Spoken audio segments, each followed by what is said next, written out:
I was just about to let it rip here on Secondhand Noobs, and all of a sudden, I hear a toilet flush.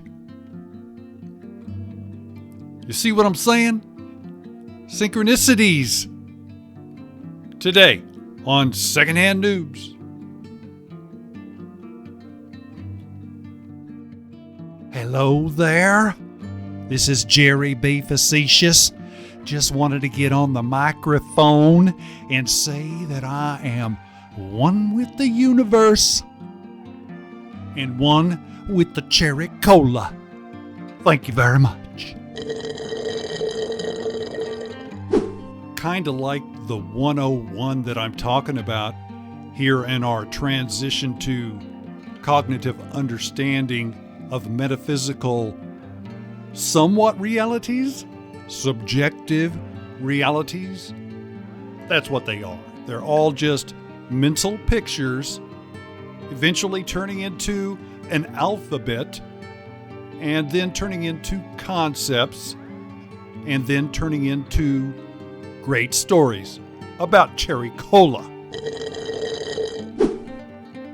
Here's the thing. This is why I talk about this, is because way back when I was a high school football player on my way to the NFL, slowly but surely, well, after every practice, what we would do is we would go to the local fountain store and get a fountain drink.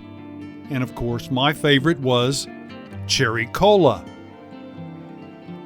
What I liked about it was that it cooled down and quenched my thirst, and also had a little bit of a burn in it.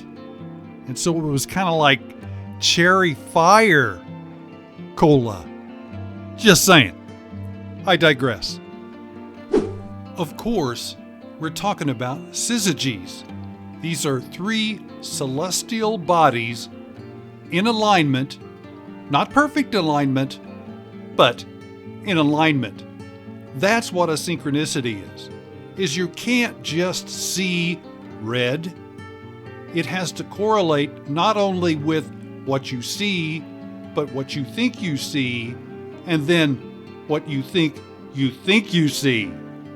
That's pretty good, but that's an old one, goes way back, and I've used this metaphor example before.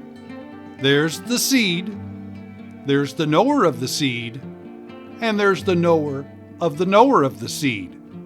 Now that's the kind of thing I like to talk about. It's not me. These things have been around for thousands of years, so I'm not a new age kind of guy.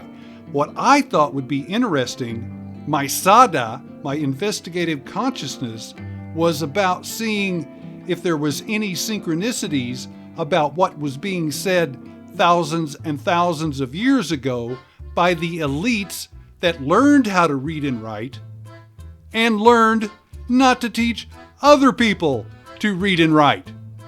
So we formed an elite. Now, how early did that group form? That's what I'm saying. You got to start somewhere. But here today, we see this, and we have choices that we can make in order to improve our lot, because you don't want to get lost in the desert files. Agreed?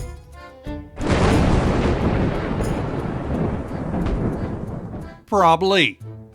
But it's really, really easy, because that is what I'm about here at Secondhand Noobs. Please like and subscribe.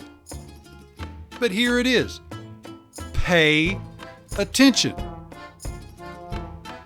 At some point in my life, that little light bulb went off, and I started collecting data analytically and sending it over to the big picture, and I try to put that stuff into words and make a great story. See what I'm saying? So here's what happens when we start paying attention. We notice things like good witches and bad witches. because of the synchronicities. Because you know who the fool is, right? You moved off 0 into 1, gone into 2, and now you're in 3, and you're baffled. That's why you have to pay attention. And I'm sure, as you recall me talking about making the 2 into 1 from the Gossip of Thomas, the picture that I had in my mind, wouldn't it be cool if I took Eastern philosophy, to the degree in which I can understand it, and see where the synchronicities are in the Western? I thought that would be pretty fun as a part-time job. And so I took it on, been doing it for a long, long time, and it doesn't come out very well, but it certainly is fun in my head. But the point I was talking about today is the 3, the solar plexus, if you go east, and probably in the Western, the Sol Invictus.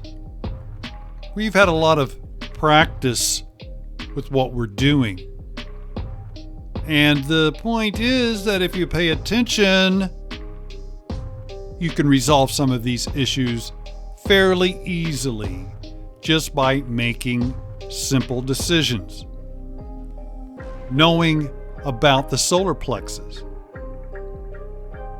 That's the Sol Invictus. That's the lower one. They even had one of those in Egypt. That gets really into the nuts and bolts of where the elite went with their concepts and intelligence.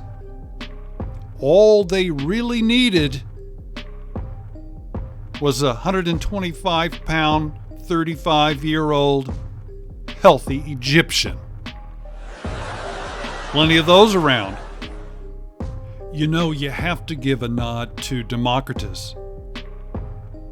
I think if we fast forward to today and people start to realize the value of democracy,